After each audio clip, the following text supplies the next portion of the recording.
Pelo sinal da Santa Cruz, livra-nos Deus nosso Senhor dos nossos inimigos.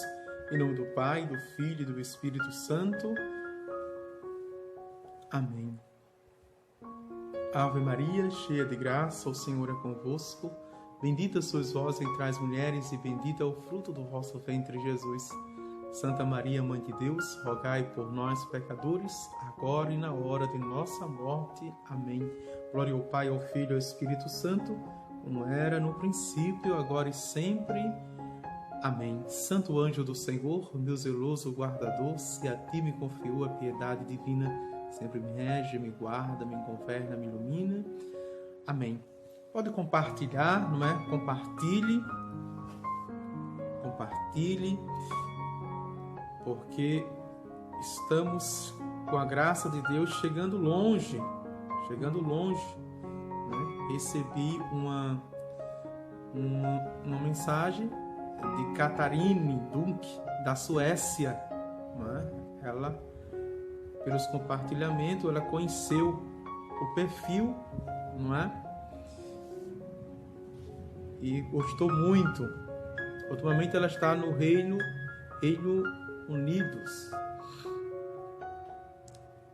e justamente para que a nossa evangelização, os nossos cursos, a nossa missão atinja cada vez mais, né, as pessoas, os cristãos, os católicos. Vamos avante. Número 604. Ao entregar seu Filho por nossos pecados, mais uma vez, o Catecismo faz questão de frisar que Deus entregou o seu Filho pelos nossos pecados.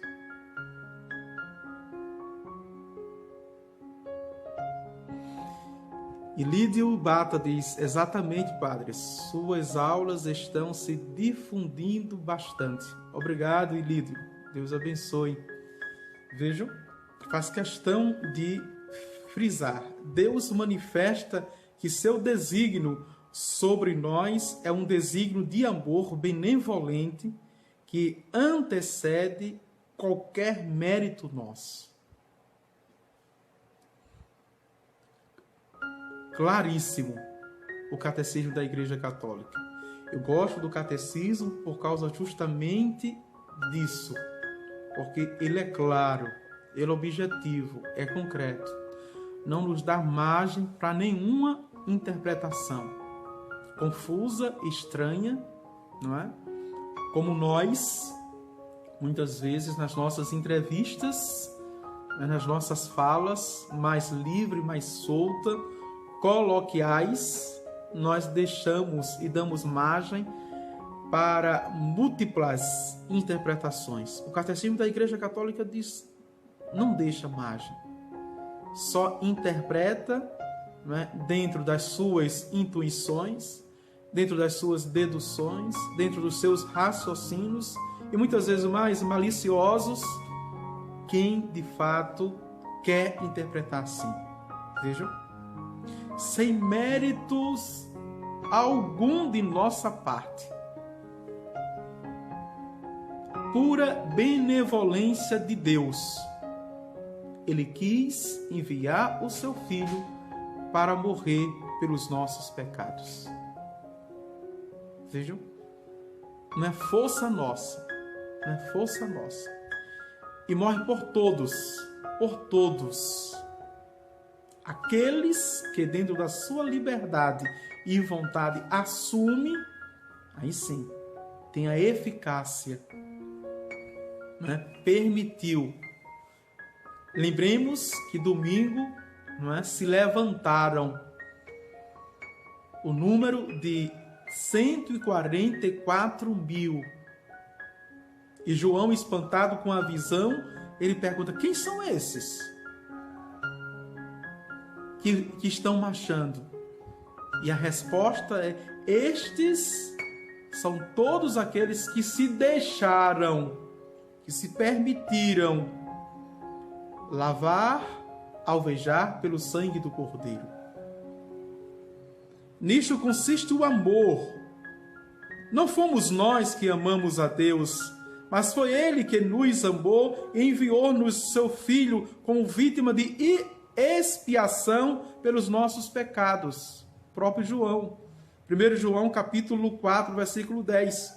Deus demonstra seu amor para conosco pelo fato de Cristo ter morrido por nós quando éramos ainda pecadores.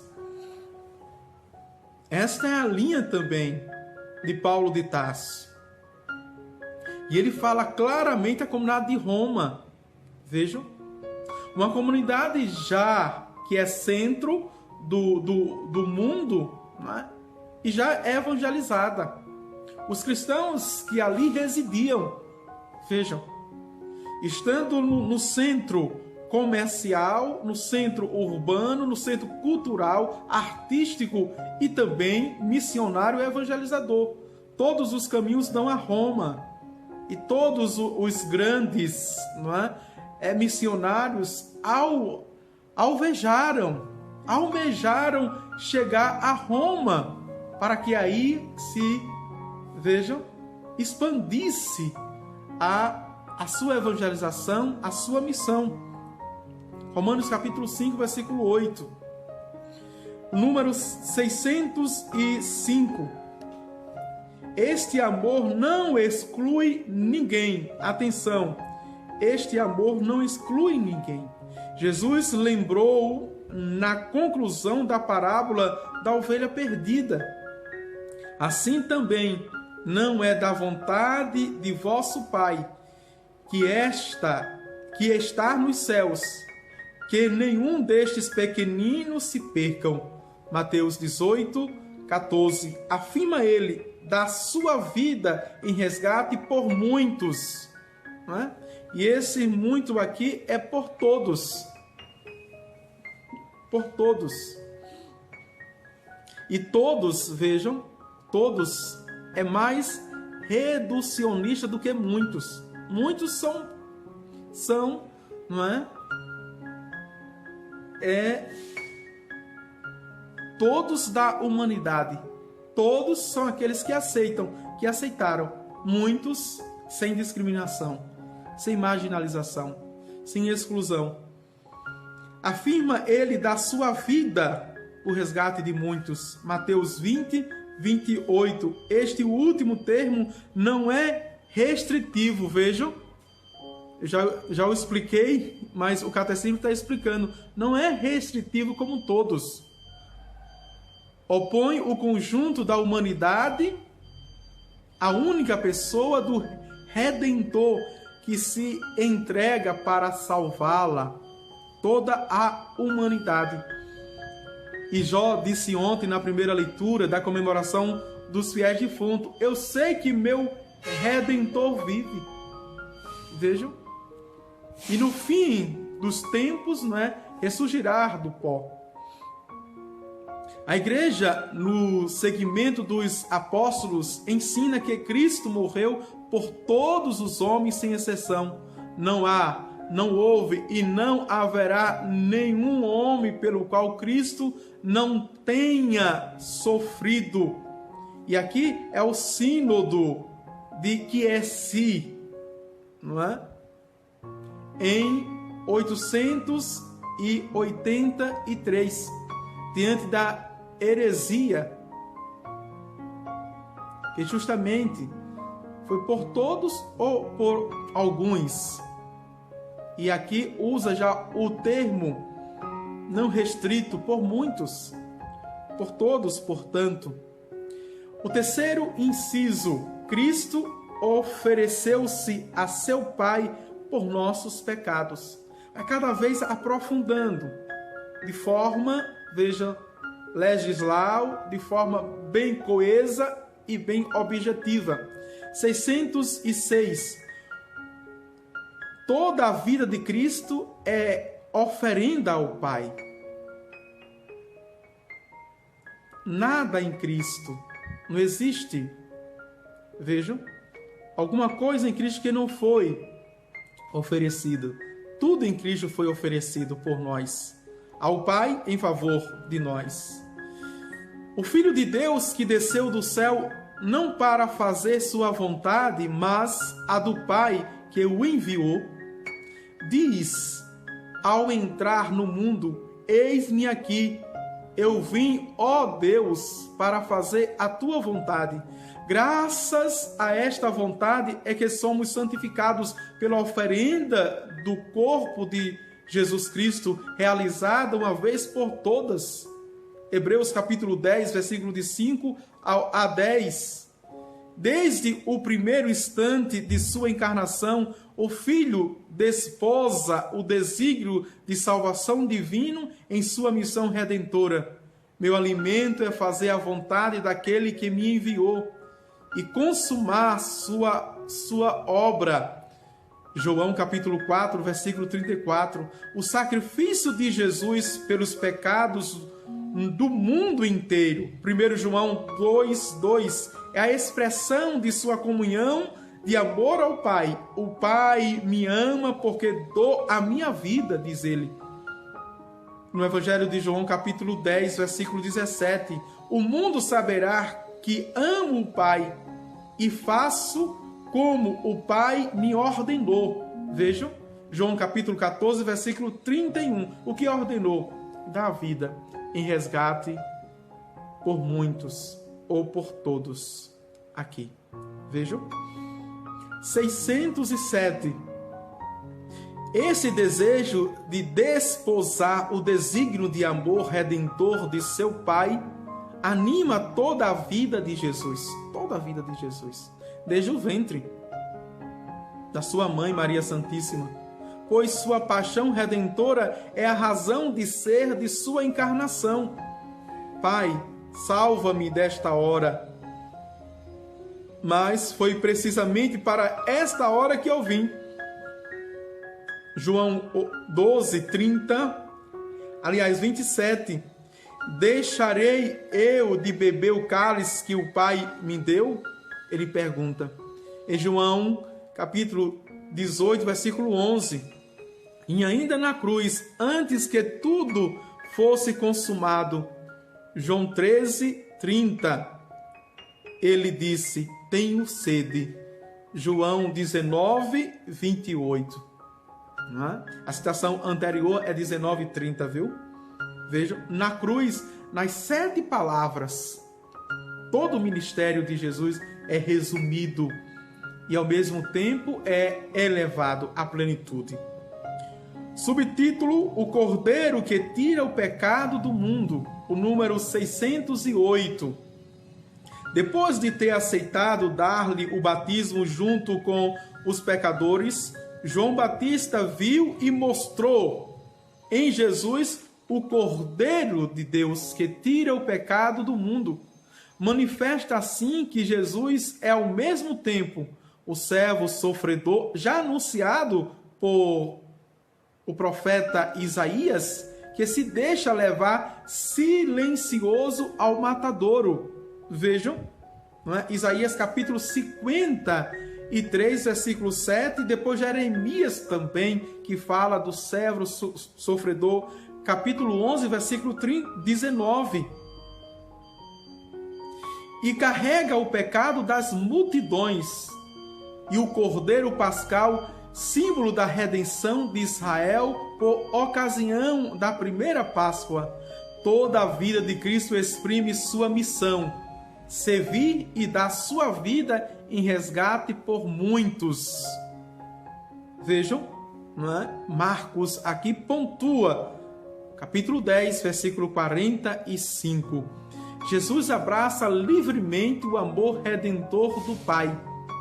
Ele mesmo disse a Pedro, não é? Ninguém tira a minha vida, eu a dou livremente.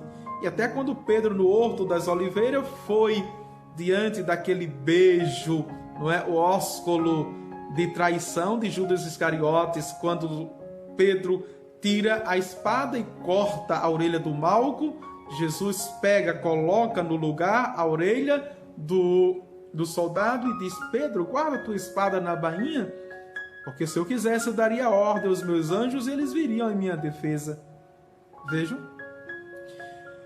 Ao abraçar em seu coração humano o amor do Pai pelos homens, Jesus amou-os até o fim.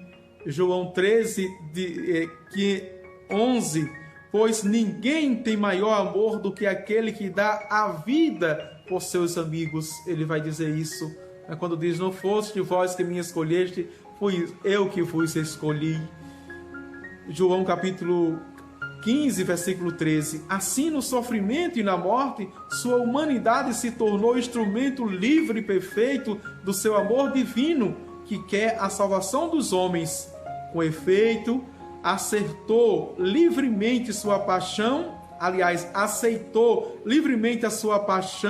e sua morte por amor de seu Pai e dos homens que o Pai quer salvar. Ninguém me tira a vida, mas eu a dou livremente.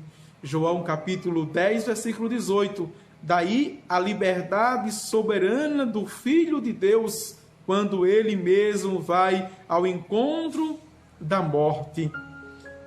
É surpreendente isso, não é? Quem diz isso é João capítulo 18, versículo de 4 a 6. Não é? Ele mesmo vai caminhando e nos seus 3 discursos sobre a paixão, não é? Alertando os seus discípulos, aqueles homens mais próximos, que ele vai subir a Jerusalém e vai ser pego pelos mestres da lei e os anciãos do povo.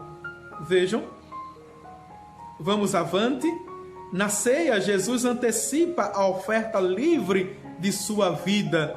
É a instituição da Eucaristia e do sacerdócio aqui naquela quinta-feira santa, e que no arco do tempo, veja, do ano litúrgico, nós celebramos ali dentro do tríduo pascal, na abertura, não é? A instituição da Eucaristia, naquela quinta-feira, e do sacerdócio. 610. Jesus expressou de modo supremo a oferta livre de si mesmo, na refeição que tomou com os 12 apóstolos, na noite em que foi entregue, 1 Coríntios capítulo 11, versículo 23, na véspera de sua paixão, quando ainda estava em liberdade, Jesus fez desta última ceia com seus apóstolos o memorial de sua oferta voluntária ao Pai, pela salvação dos homens. Isto é o meu corpo que é dado por vós. Lucas capítulo 22, versículo 19. Isto é o meu sangue, o sangue da aliança que é derramado por muitos para a remissão dos pecados. Mateus 26, 28. Esses contextos de textos evangélicos são bastante conhecidos. E o Catecismo da Igreja Católica contextualiza muito bem a antecipação e a oferta livre da sua vida. Não é? Aquilo que ele celebra vai acontecer no alto da cruz, como sacrifício, vejam, de louvor agradável ao Pai. 611, a Eucaristia que instituiu naquele momento será o memorial. E liturgicamente, memorial é atualização. Toda vez que eu celebro, toda vez que eu vou à missa, eu faço o memorial. Eu atualizo, ou seja, não é? A igreja atualiza esse mistério profundo da fé na minha vida, de seu sacrifício. Jesus inclui os apóstolos em sua própria oferta e lhes pede que a perpetue todas as vezes que celebrardes, e fazer isto em memória de mim. Com isso, institui seus apóstolos sacerdotes da nova aliança, não mais o sacerdócio de Arão e seus filhos, ou seja, o sacerdócio levita, mas os sacerdotes da boa, não é? E feliz da nova aliança nele mesmo. Ele é o sacerdote do Pai. Por eles, vejam, a mim mesmo me santifico para que sejam santificados na verdade. É a oração sacerdotal quando Jesus vai subindo. Ele olha para Jerusalém, de Jerusalém, Jerusalém. Quantas vezes eu quis reunir, não é? Que reunir como uma galinha que reúne os pintainhos embaixo das suas asas. João 17, 19. E a agonia de Jesus no Getsêmani. Estão acompanhando, né, pedagogicamente os quadros, as cenas. Jesus institui, está lá, e agora, depois que sai da celebração, vai para, não é, o Getsêmani, onde ele sua sangue. 612, o cálice da nova aliança que Jesus antecipou na ceia, oferecendo-se a si mesmo, aceita-o em seguida das mãos do Pai em sua agonia do Getsêmani. Vejam, tornando-se obediente até a morte, diz Paulo, quando vai falar dessa paixão na comunidade de Filipos. É Filipenses capítulo 2, versículo 8. Jesus ora: meu Pai, se for possível, que passe de mim este cálice. Mateus 26, 39. Exprime assim o horror que a morte representa para a sua natureza humana. Com efeito, a natureza humana de Jesus, como a nossa, está destinada à vida eterna. Além disso, diversamente da nossa, ela é totalmente isenta do pecado. Nós sabemos isso, que ele fez todas as experiências, menos a experiência do pecado, que causa a morte. Como vai dizer o apóstolo Paulo, a paga do pecado é a morte, mas o dom gratuito de Deus é a vida eterna.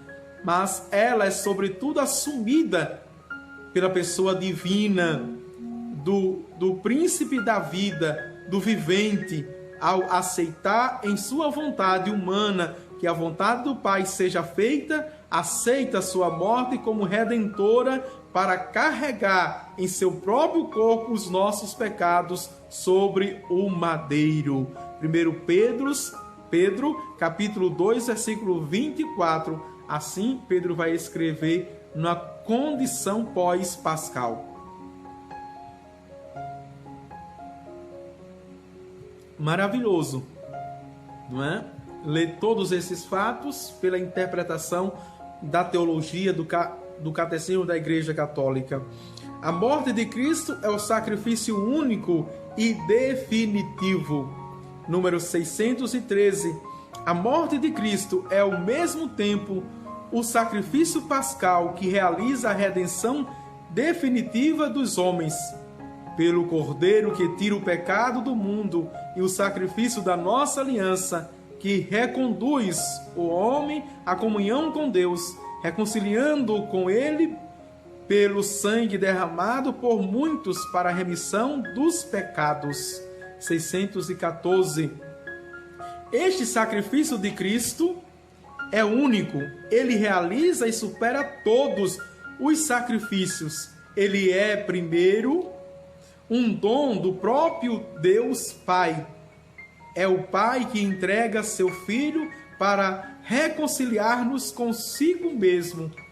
Ele é o único intercessor, ele é o único elo, não é? Entre os homens e Deus. Mas entre ele, vejam, entre o mundo e ele tem muitos elos, tem muitos intercessores, em especial Nossa Senhora.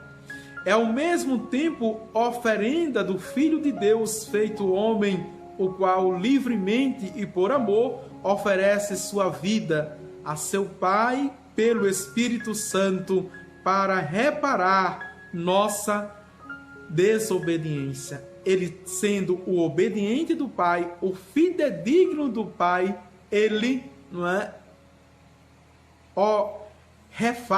resgata todos aqueles desobedientes, todos aqueles que não de fato foram fiéis ao Pai.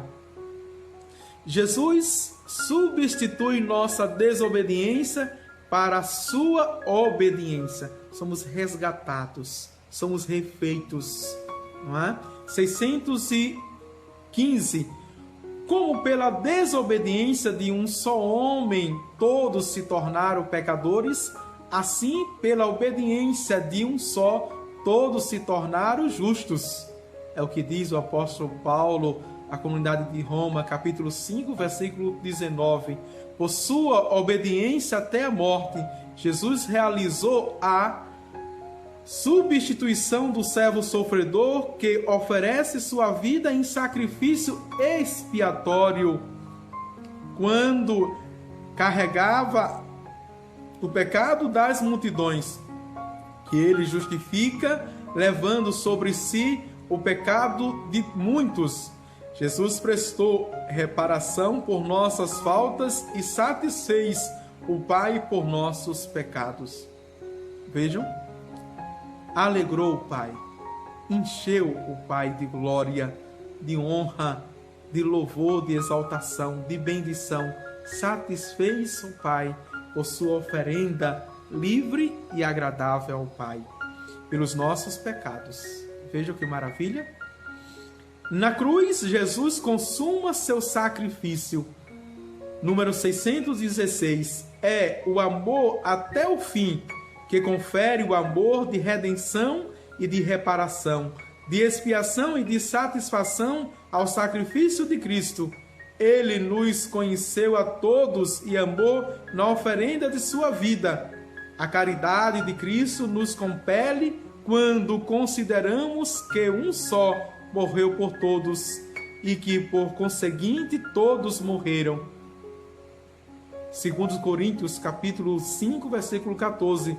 Nenhum homem, ainda que o mais santo, tenha condições de tomar sobre si os pecados de todos os homens e de oferecer-se em sacrifício por todos.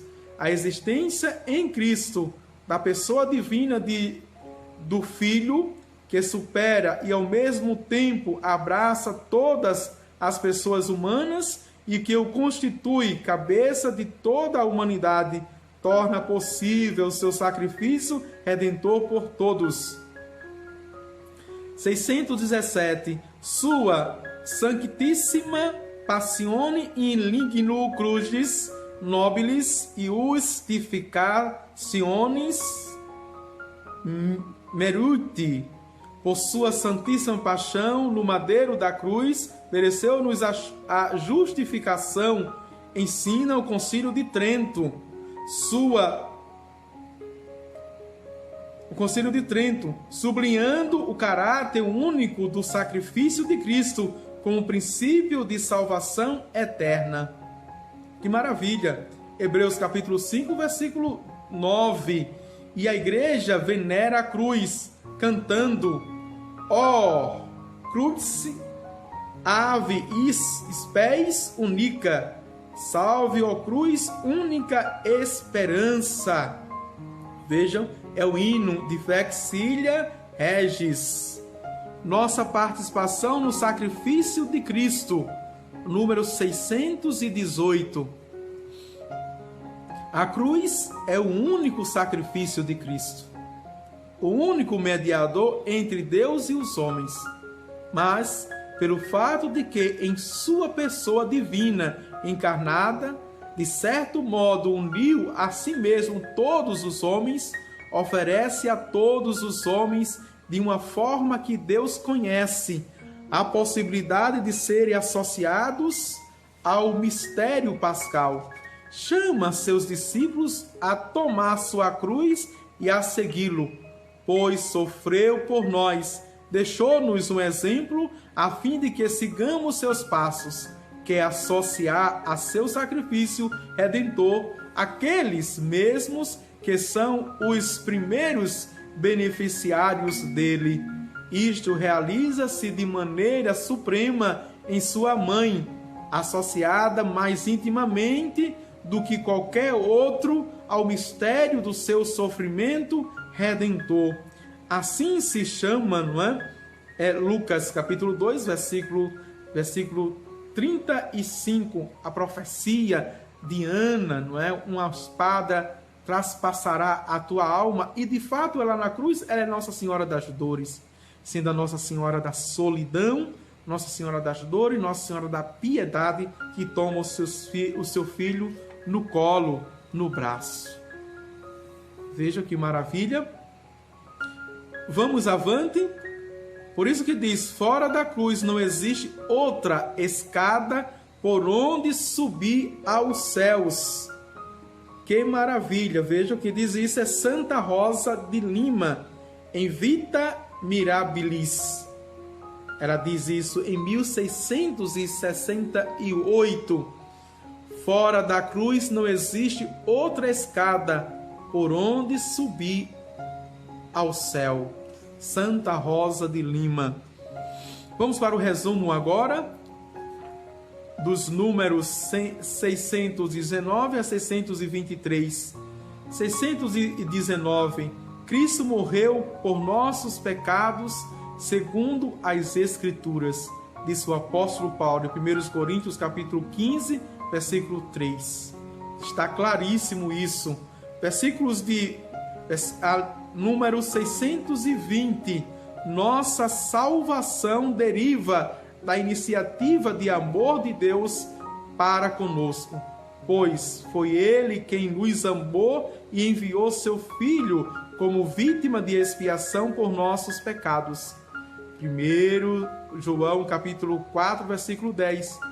Foi Deus que em Cristo reconciliou o mundo consigo, 2 Coríntios 5:19. Jesus ofereceu-se livremente por nossa salvação. Este dom, Ele o significa e o realiza por antecipação durante a última ceia. Isto é o meu corpo que será dado por vós. Lucas 22:19. No número 622, nisto consiste a redenção de Cristo. Ele veio dar sua vida em resgate por muitos. 28, isto é, amar os seus até o fim. João 13:1, para que sejais libertados da vida fútil que herdastes de nossos pais. Vejam, 623, terminando assim este resumo. Por sua obediência de amor ao Pai até a morte de Cristo, ou até a morte de cruz. Filipenses capítulo 2, versículo 8. Jesus realiza sua missão expiatória do servo sofredor que justificará a muitos e levará sobre si as nossas transgressões. Vejam, Isaías capítulo 53, versículo 11.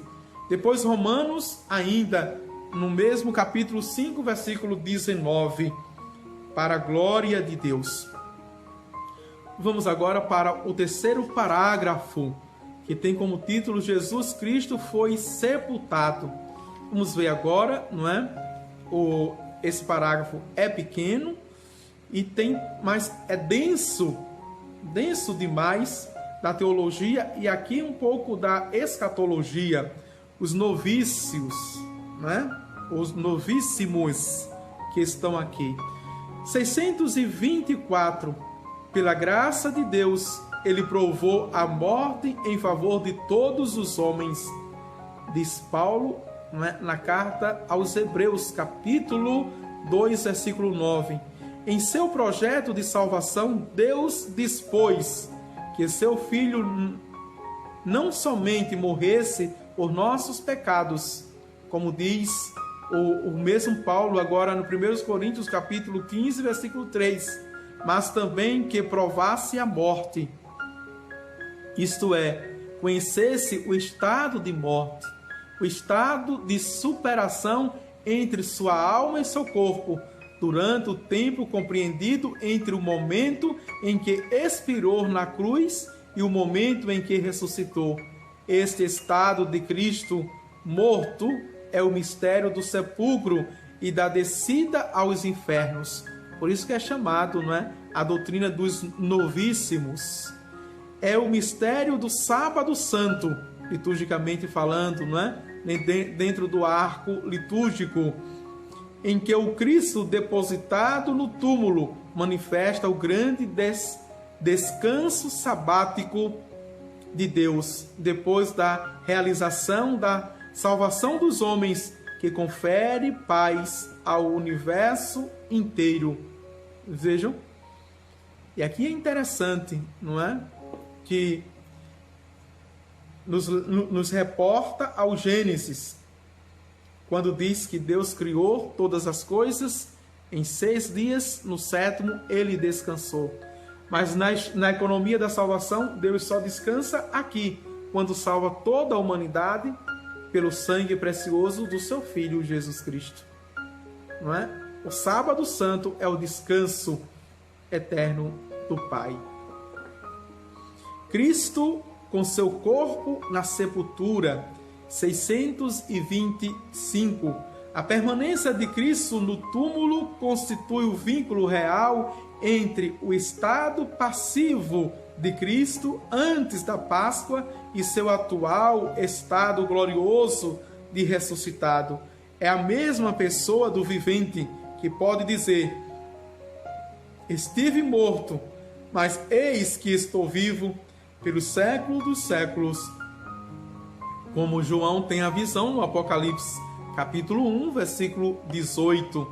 Vejam e vamos ver o texto na íntegra. Esse texto aqui, não é que é o texto também de São Gregório de Nissa, não é? Na sua catequese. Deus, o Filho, não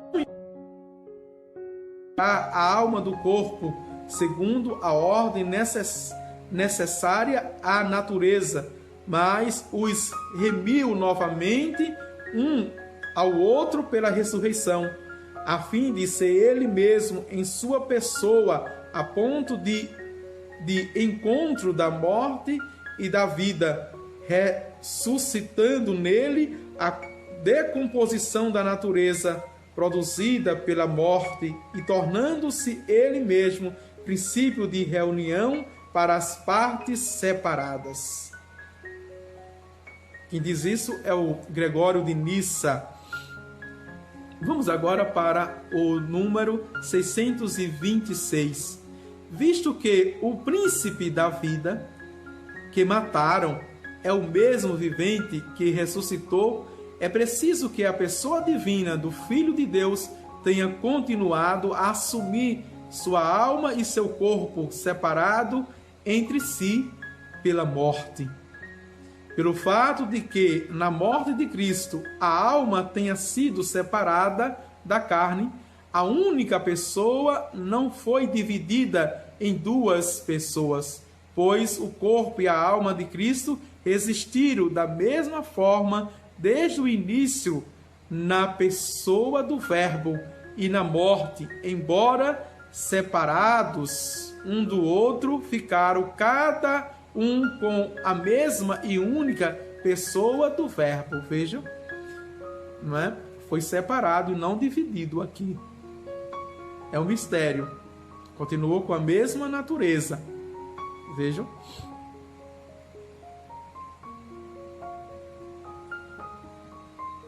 É importante essa doutrina, não é? E aqui quem diz é justamente São João Damasceno.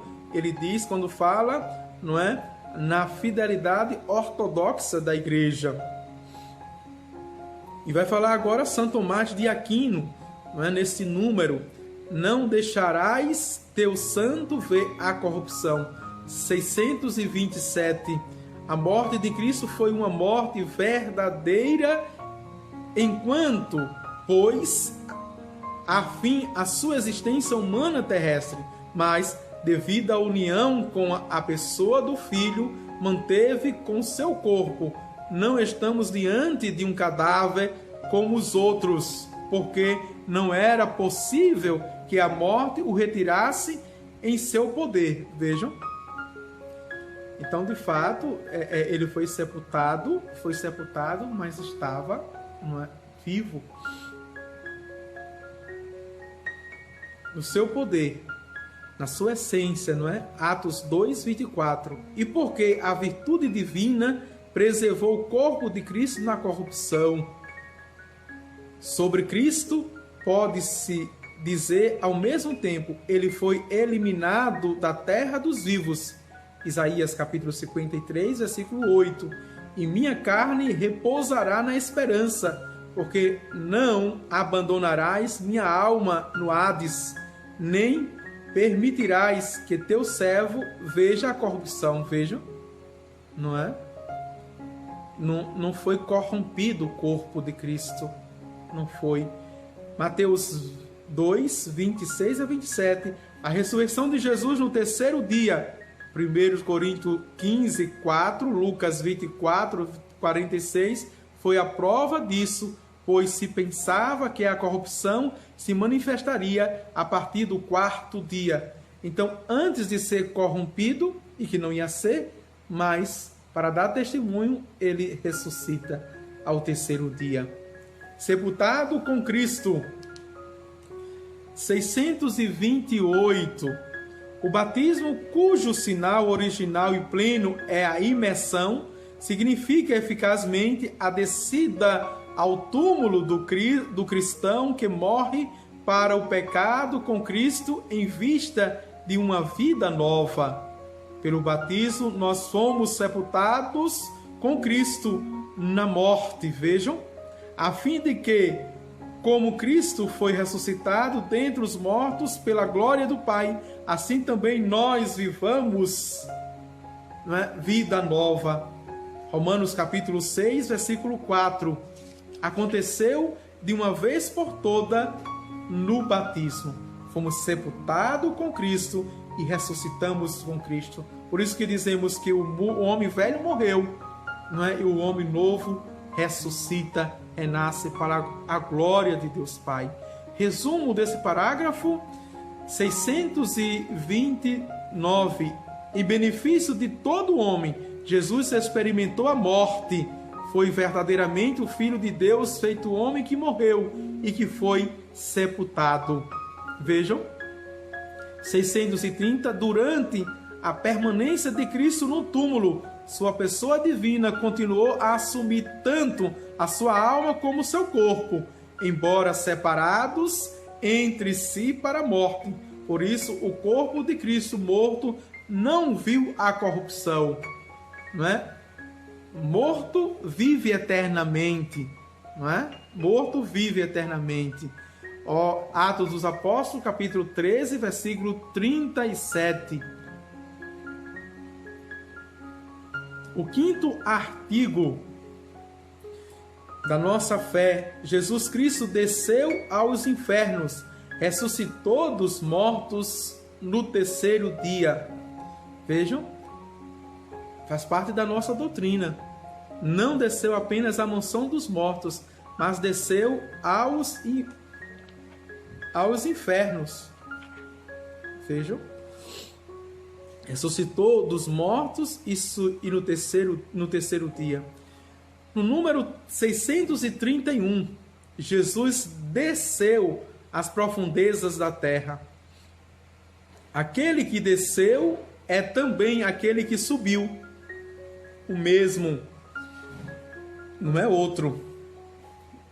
Diz Paulo em Efésios, capítulo 4, versículos de 9 a 10. O símbolo dos apóstolos confessa um mesmo artigo de fé, a descida de Cristo aos infernos e sua ressurreição dos mortos no 3º dia, porque em sua Páscoa é do fundo da morte que ele fez jorrar a vida. E nós podemos ver isso justamente, na vigília pascal, no exultate, no pregão.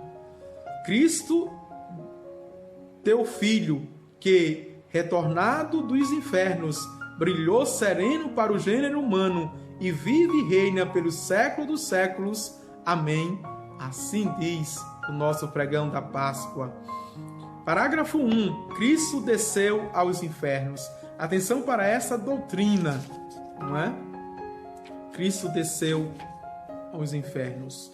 632.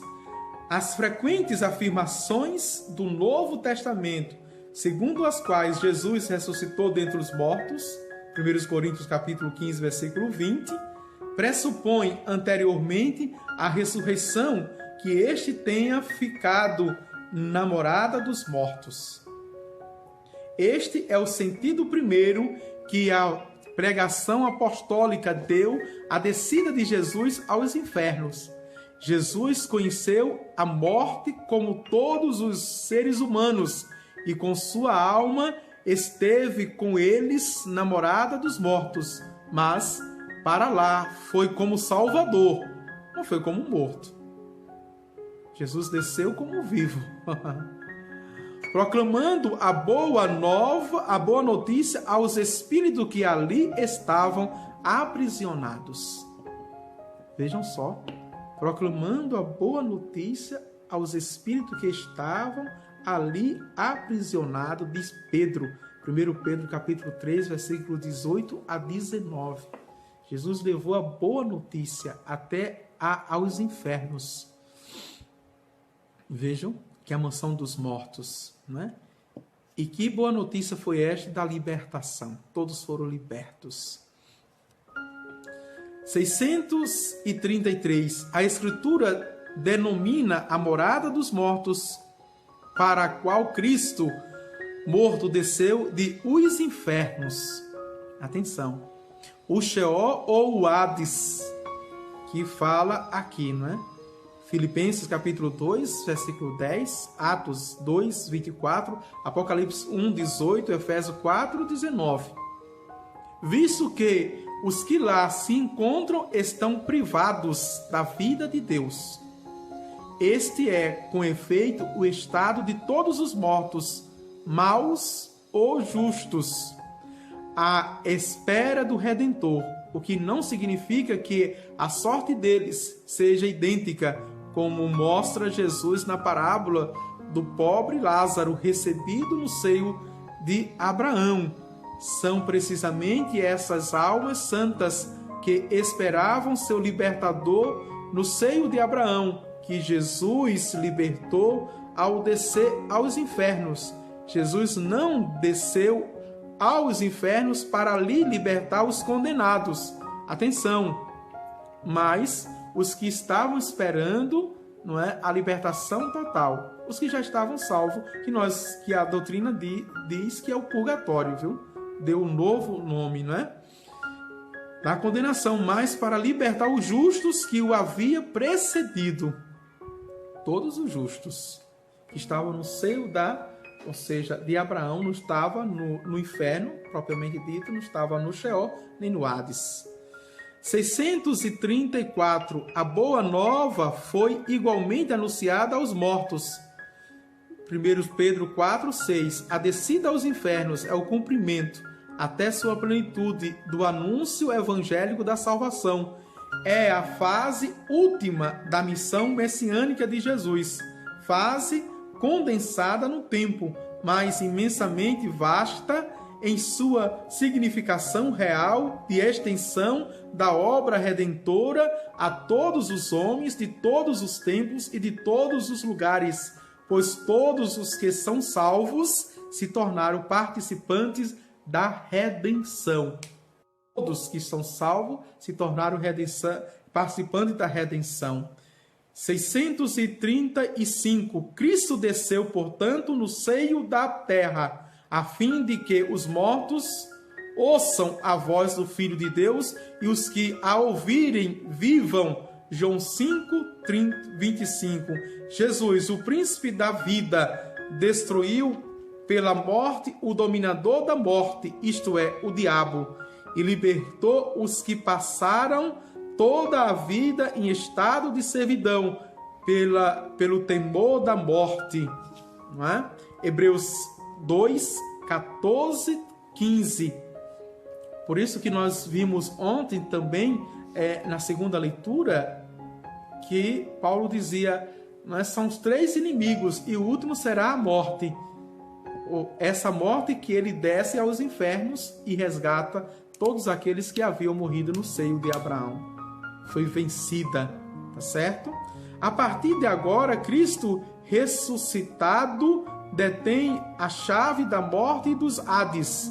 Apocalipse 1, 18. E ao nome de Jesus, todo joelho se dobra no céu, na terra e nos infernos.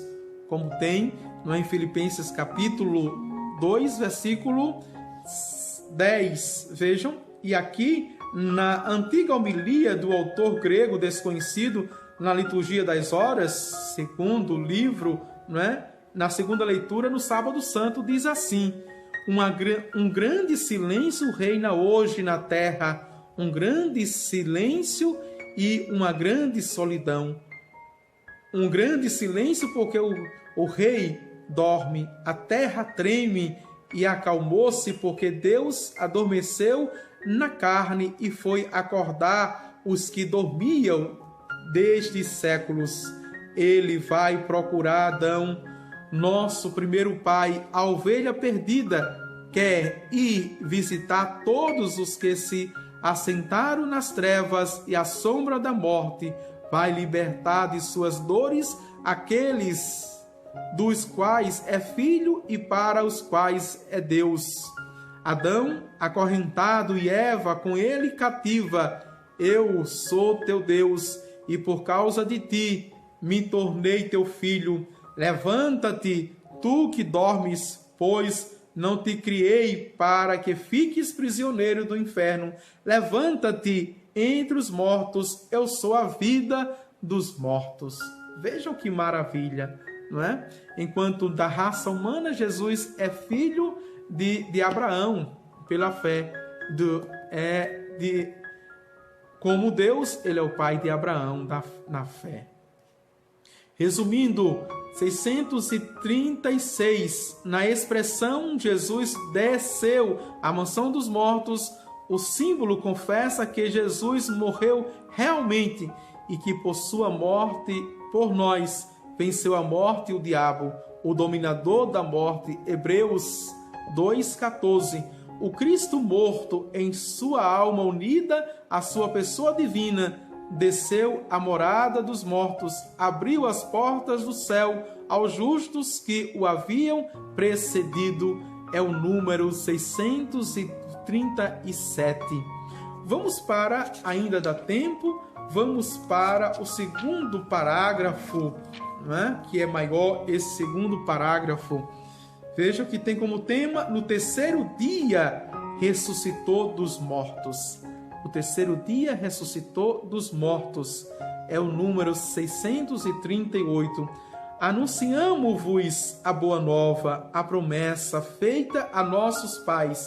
Deus a realizou plenamente para nós, seus filhos, ressuscitando Jesus.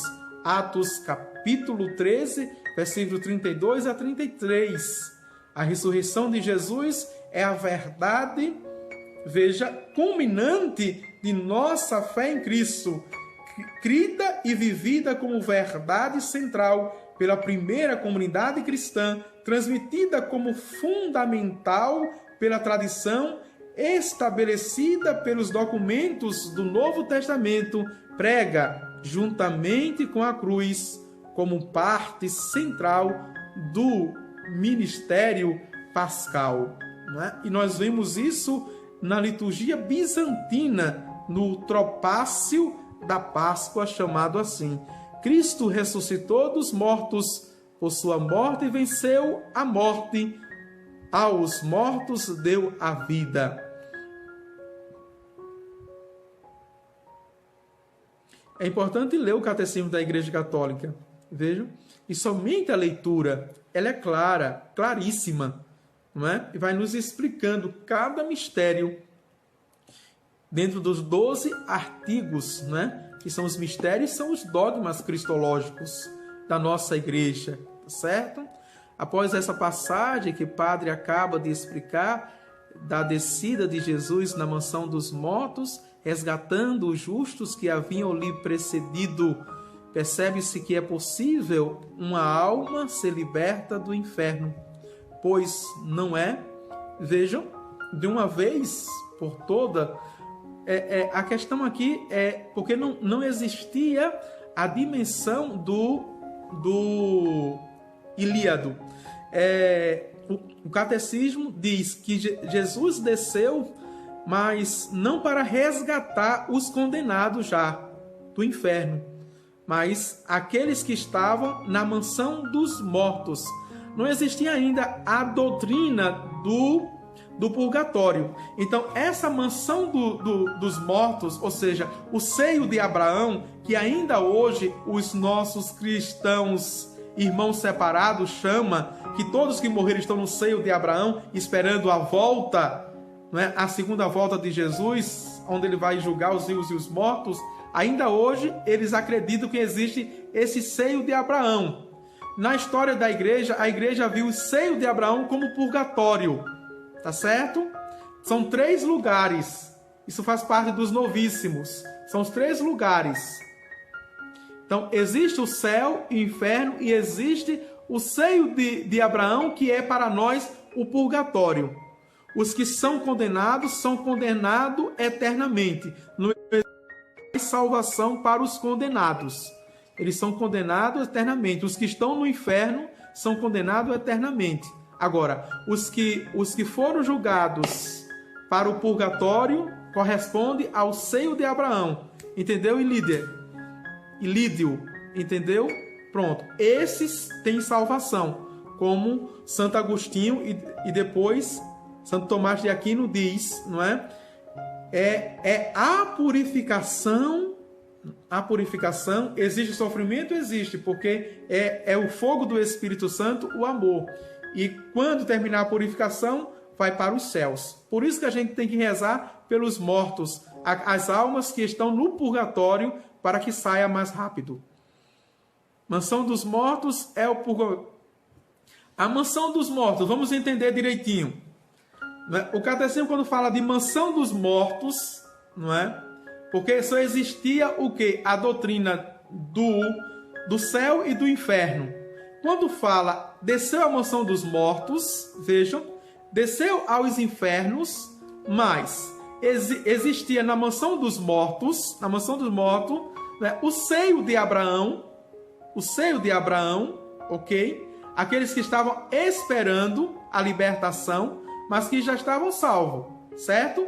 E existe o inferno, que os condenados. Por isso que o Catecismo da Igreja Católica disse claramente, veja, Jesus não desceu para os condenados, desceu para libertar aqueles que estão na mansão dos mortos, como diz aquela parábola, não é, do rico e Lázaro, o pobre Lázaro, em que Lázaro morre, só para ilustrar biblicamente, Lázaro morre e vai para o seio de Abraão.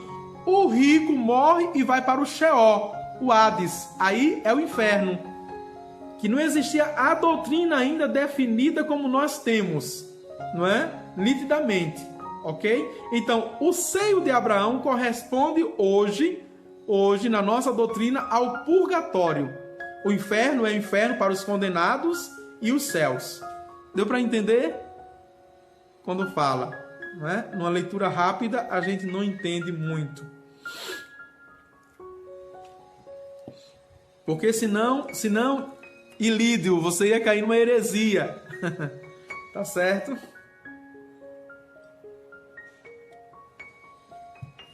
Vamos lá. 639. Primeiro inciso.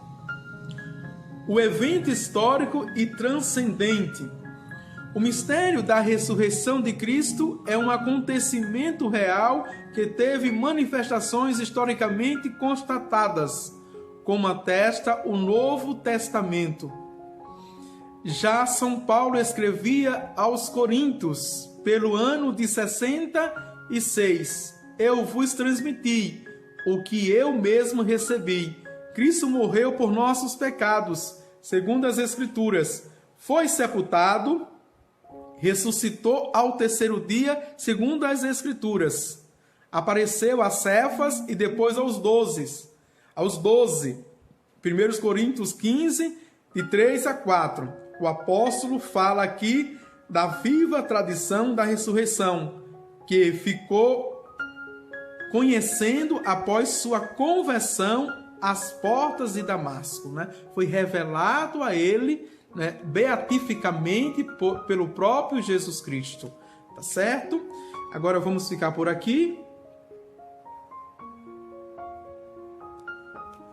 Vamos ficar no túmulo vazio, graças a Deus, que é o número 640. 640 a gente fica, não é? E a gente vai adiante. Vendo toda a cristologia, vendo todos os dogmas da cristologia, tá certo? Então, muitas informações, a gente fica por aqui, não é? Porque senão não assimila todas as informações que são riquíssimas. Estava tão bom, a gente nem sente a hora, tá certo? É verdade, eu também não sinto não. Mas vamos ser fiel ao horário, né? 1 hora apenas, porque aqueles que querem depois repassar, rever a aula, então tem condições. Tá certo? O Senhor esteja convosco, Ele está no meio de nós. Abençoe-vos Deus Todo-Poderoso, Pai, o Filho e o Espírito Santo. Amém. Tchau, tchau.